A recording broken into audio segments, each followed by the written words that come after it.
Hello everyone. Welcome to today's session. I'm excited to introduce our topic, Class 6 English Grammar Overview.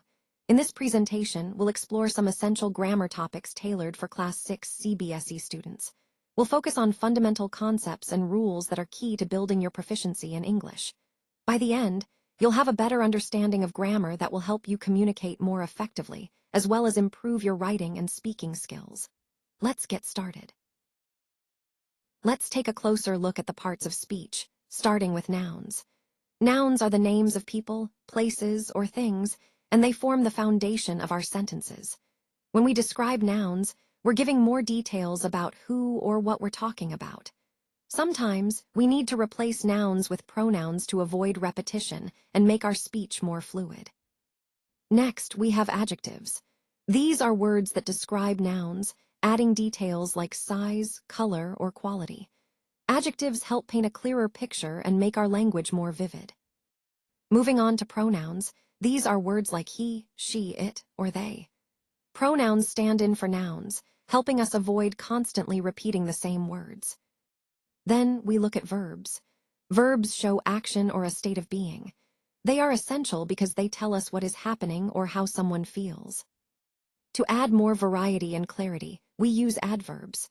Adverbs modify verbs, adjectives, or even other adverbs. They often tell us how, when, or where something happens, making our sentences more precise. Finally, we name people, places, and things. These are also nouns, but emphasizing their importance helps us organize and structure our ideas effectively. Altogether, parts of speech are the building blocks of language. By understanding how nouns, adjectives, pronouns, verbs, and adverbs work and connect, we can craft clearer, more engaging sentences that support our overall message. Let's talk about the different types of sentences we use, declarative and interrogative. These are the basic building blocks of our communication. Sentences, at their core, are ways we express complete thoughts. When I say complete thoughts, I mean that each sentence should have a clear message or idea. Now, to make those ideas understandable, we include certain key elements. First, there's the subject, which tells us who or what the sentence is about. Without a subject, the sentence wouldn't make sense. Next, we need a verb. This is the action or state of being. The verb is essential because it shows what the subject is doing or experiencing. And of course, proper punctuation is vital. It helps us clarify the meaning. Think about how a question mark or a period changes the way we read a sentence. All these elements, subject, verb, and punctuation, work together to create clear sentences. Remember, sentences are the building blocks of communication. Understanding how they're structured helps us craft messages that are not only clear but also effective. So, by mastering sentence structure, we improve both our writing and speaking, making sure our ideas come across exactly as we intend. Let's take a moment to see how understanding tenses can really enhance our communication. When we talk about upcoming actions, we use the future tense. For example, I will go, or she will arrive. It helps us indicate what's next on our agenda. When discussing actions that have already happened, we rely on the past tense. This includes simple past, continuous, and perfect forms like I walked, I was walking, or I have finished. Recognizing these forms helps us accurately describe completed events.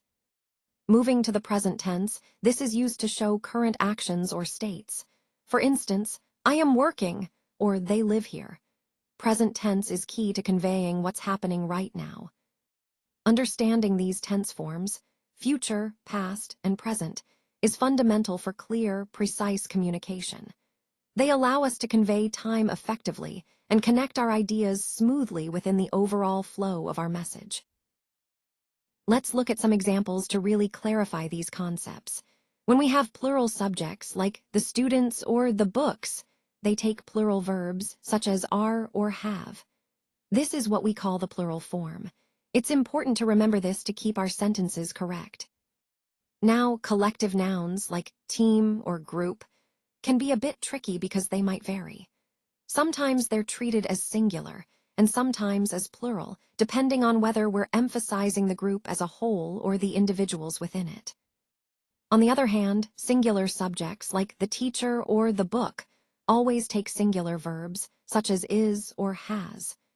This is the singular form, and it's equally important to get right for clear communication. Overall, the key point here is that subjects and verbs must agree in number. This is what we call subject-verb agreement, and it's fundamental to making our sentences grammatically correct and easy to understand. Remember, paying attention to whether our subjects are singular or plural helps us choose the right verb form and keeps our writing and speaking clear and professional. Let's talk about showing excitement, because that can really make your writing stand out. Exclamation marks are the key here. They show enthusiasm and energy. But use them wisely. Too many can be overwhelming. Now, on the other hand, question marks are great for inquiries. They invite curiosity and engagement. They signal that you're asking something important or prompting your reader to think. When we look at lists, we often separate items with commas, which keep things clear and easy to follow. Think about when you're listing features or steps. Using commas helps keep the flow natural. And sometimes, you'll see numbers used to organize or emphasize points, like 3 main ideas or 4 examples, for instance. These numbers help structure your message and guide your audience through the information. Possession is also vital, and apostrophes show that, like when something belongs to someone or something. For example, the company's success or the student's project. It's a small mark but makes a big difference in clarity. Finally, full stops wrap up your thoughts, giving your message a clear conclusion.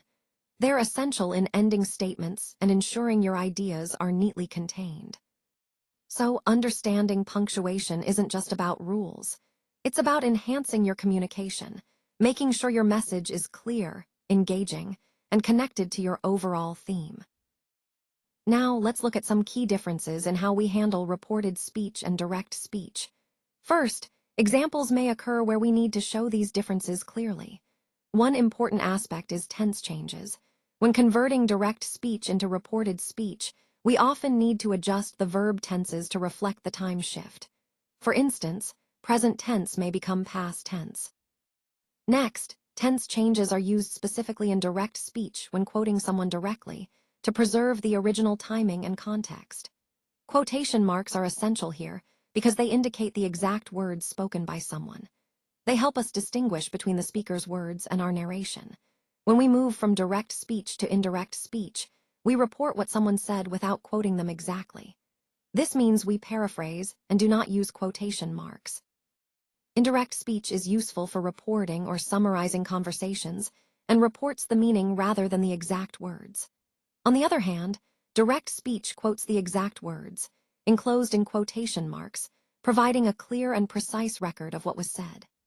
Both direct and indirect speech are important tools in communication, and understanding when to use each helps us convey information accurately and appropriately. Let's talk about how examples help cement concepts in our understanding. They require an object, as the subject, to really make the idea clear. For instance, I might say, "The cat chased the mouse," instead of just "chase the mouse," to clarify who is doing what. This role of examples is crucial because it transforms abstract ideas into concrete, understandable scenarios. Transformation is key here. By changing how we present information, we make it easier to grasp and remember. Additionally, using examples enhances understanding because it connects theory to real-world situations. That's why practice is so important. Repeating this process helps reinforce what we've learned. Now, let's look at how the emphasis on action versus subject affects our communication. Active voice emphasizes the action and makes sentences more direct and dynamic. For example, the teacher explains the concept is active and clear. Passive voice, on the other hand, emphasizes the subject receiving the action, like the concept is explained by the teacher. Both have their roles, but generally, active voice keeps our message engaging and straightforward. Understanding when to use active versus passive voice is part of mastering effective communication. Overall, these elements, examples, role transformation, and voice, are all tools to help us convey ideas more clearly and effectively. let's talk about the rules for correct article application in sentences. Articles are essential because they help clarify whether we're discussing something in a general sense or referring to a specific item. When we use the, we're talking about something particular or known to the listener. For example, the book on the table refers to a specific book that both speaker and listener recognize. On the other hand, and n are used for nonspecific items. If I say a book, I mean any book, not a particular one. The choice between and n depends on the sound that follows. We use n before vowel sounds like an apple and a before consonant sounds like a car.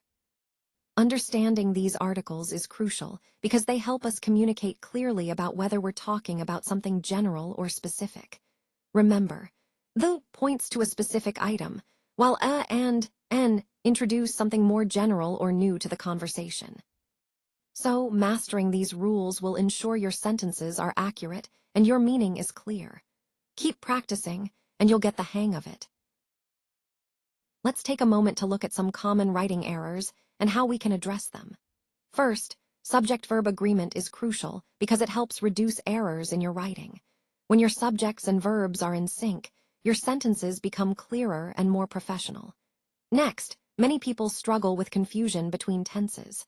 Keeping your tenses consistent ensures your writing flows smoothly and makes sense to the reader.